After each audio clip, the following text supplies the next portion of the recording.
Hi, my name is Khalidshah Virani, and this is my assignment for this particular course. So, the objective of this modeling or this recording is to create a machine learning model that will predict the net hourly electrical energy output, that is PE, using different variables that we have. So, let me start with telling you about my modeling approach, right? Because this is a regression task. By regression, I mean that since we are predicting a continuous numerical value or a continuous series of values, that's why it falls into the regression category. And the target variable that we have would be column E, that is the net hourly electrical energy output, PE. When we talk about the input variables or the features, we have four different input variables, which is temperature T, exhaust vacuum V, ambient pressure AP, and relative humidity RH. So for my modeling purpose, I am using all the four different variables. Coming to which are the possible algorithms that could be used. So we can either use linear regression, which offers a simple and really good baseline model, or we can go ahead with decision tree, which is a non-linear model in nature and that also performs well for this kind of data. We can also go ahead with gradient boosting regressor, that is a high performing model as compared to the previously mentioned. Now, talking about model building and how do I plan to validate my data. So we have close to 9600 records, 9568 to be precise. I have taken a training set to be around 8000 records, and then the validation, which is around 80% of this data, and then the validation or say the test set would be around 1600 odd records for final testing.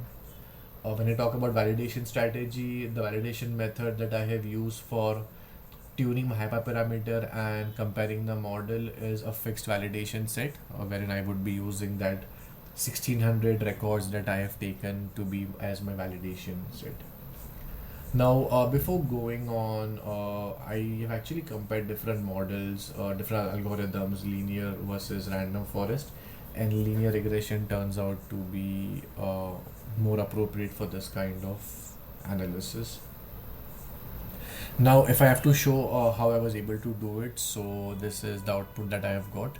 But I also show you how did I do it. So you go on data analysis tab in the data tab in Excel, click on regression.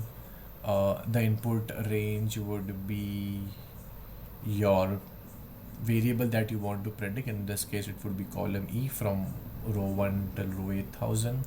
X range, which is the input variable for us. Sorry, Y range is the output variable, X range will be the input variable. So here we are considering four variables that will be column A to column D.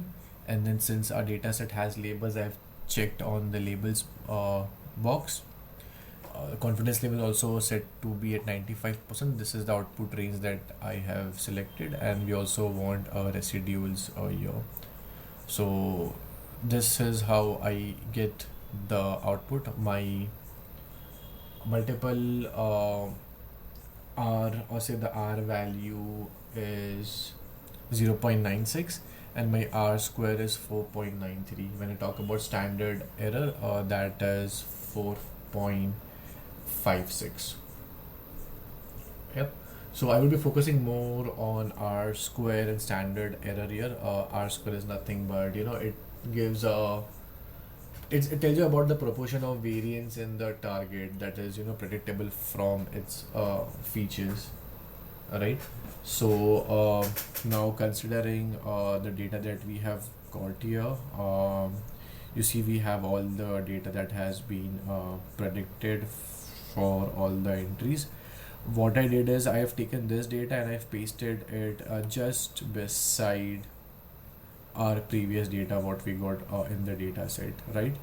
And for me to actually compare it, what I have done is I've also added one more Excel formula, that is correlation, just to see to compare both the data sets, what we were given in the input file versus what the prediction is. And when I calculated this, the multiple R value is coming as 0 0.96, which is similar to what we are getting from the model, and even R square model is 0.93. That means what we've actually predicted is coinciding with the regression statistics of actual data.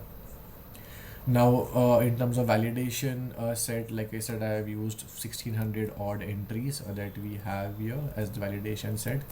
And when I applied the model on the validation set, I got similar values of R square in standard error. So R is 0.96, R square is 0.93. This is what we have actually gotten, right? So in terms of interpretation, right? When I talk about the R square value being 0.93, that means the four features that we have selected: temperature, exhaust vacuum, ambient pressure, and relative humidity, explains up to 93% of the variation in the electrical energy output, yeah, which is a really good score. So this actually summarizes the success of the model that I have built and its readiness for potential deployment, or if you want to improve it further.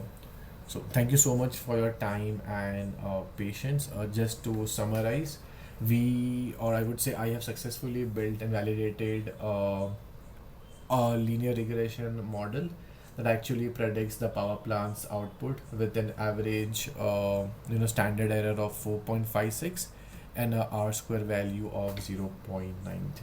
Thank you so much for your time. Bye bye.